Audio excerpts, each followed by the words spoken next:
hurmatli avazlar, navbatdagi zakazimizdan bitti. Ko'rishingiz uchun shunda chiroyli kuxonniy mebel taklif berganmiz. Kuxonniy mebel o'sha 18 million so'mga bitgan oshxona mebelimiz. Ko'rishingiz uchun sizlarga qisqacha tanishtirib o'tamiz.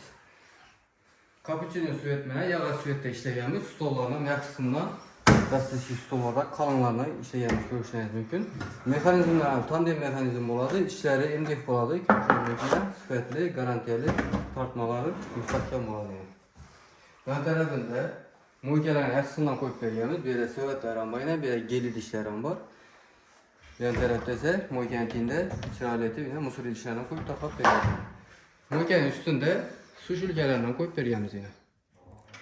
Korpus qismlari hammasi 100% MDF da ishlangan, sifatli materialda ishlangan. Yuz qismini, fasad qismini akreldan qilganmiz. Bu yerda xolodilnik o'rni hozircha kichkina xolodilnik turibdi. Bu yerda katta xolodilnik olinadi. Bu yashash uchun katta masda qoldirilgan.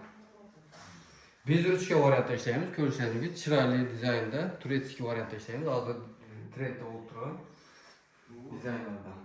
Bu yerda vitishkalari, gaz plitalarini o'rnatib ishlatib berganmiz.